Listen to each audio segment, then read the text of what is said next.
You are begging God, show up, arise, oh Lord, let your enemies be scattered. And God is saying, no, you arise. When you arise, I have arisen. Because you don't know who you are. That's why God is in the business of making us. You know, when you are a child, anytime you call on God, he shows up. When you start maturing, when you call on God, God will call on you. You know, when Moses faced the Red Sea, he called on the Lord. And God said, why are you calling on to me? This was the same guy that was in Egypt. He called God 10 times. God showed up 10 times. Now the Egyptians are chasing him, and he stands before the Red Sea, no way forward, and he calls unto the Lord, and the Lord said, why call it unto me? And God said, go forward. Go forward where? There is a sea before me. Should we drown? You can't drown, sir. Don't you know who you are? The rod that you are carrying is for dominion. And God said, stretch forth thy rod. And when Moses stretched it, a mechanism was activated behind the scene. The Bible said, with the blast of his nostrils, he parted the Red Sea. That means God didn't need to come for the Red Sea to pass. How does God part Red Sea?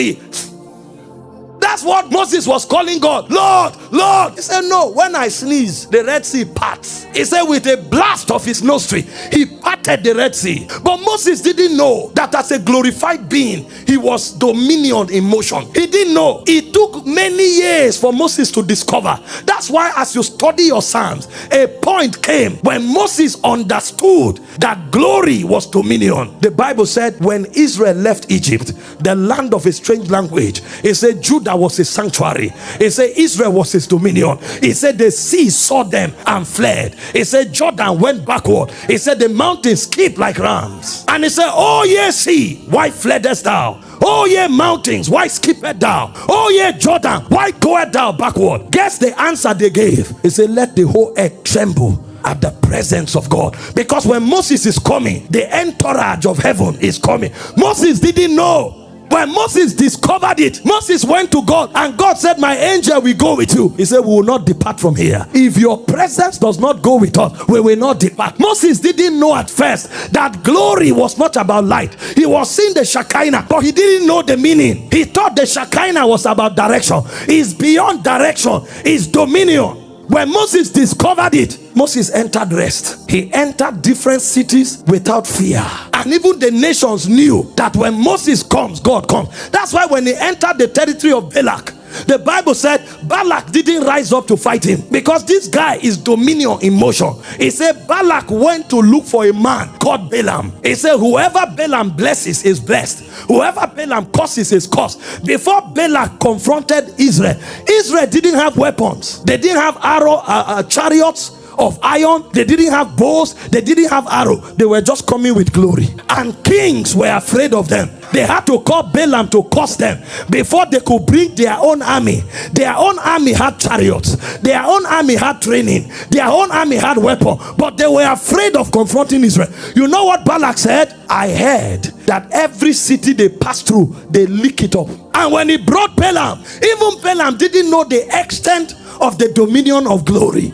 Balaam said, come on, let's do this job quickly and go. Balaam tried divination one time. It didn't work. He tried. It didn't. Imagine, they carried your name to a shrine.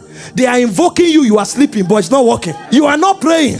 You are not fasting. They carry you. They bring something from Indian Ocean. They bring something from Sahara Desert. They kill a virgin. They tear the intestine of crocodile. They do the whole conjuring. And when they shouted your name, you were sleeping. Thunder appeared.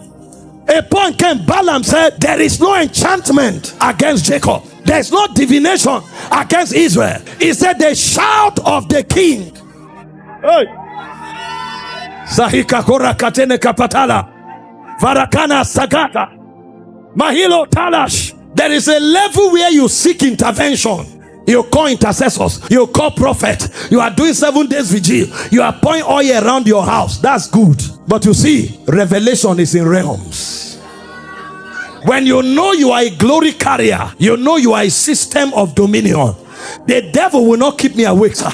I sleep because he giveth his beloved sleep. But when I stand up, if I roar, hell shakes.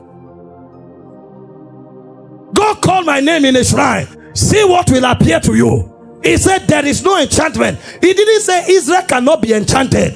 When they check where they get wars for conjuring, for enchantment, when you call Israel, the place is deleted. That means no weapon of darkness has the potency to hurt you. That's why I said they will come in one way, they will flee in seven. He said, although the enemy comes in like a flood, he said the Spirit of the Lord will lift up a standard against them. He said there's no enchantment against Jacob. There's no divination. You can't enchant me, sir. That utterance does not exist in the demonic coven. He said, gather together, you will scatter. Take counsel together, it will not stand. Speak the word, it shall come to naught. For our God is in our midst. For he maketh the devices, he frustrated the devices of the crafty, so that their hands cannot perform their enterprise. See, let something rise in you, sir. You are not ordinary. You are not ordinary. Imagine you go into a shrine and you say, you want to conjure a charm against Angel Michael. No, sir. The shrine will catch fire. Because that being, the shrine doesn't have the sophistication to handle him. But guess what? What you carry is the glory of God himself. There's no shrine that can trap me, sir. What I carry is superior to shrines. This software is too advanced for demonic intelligence.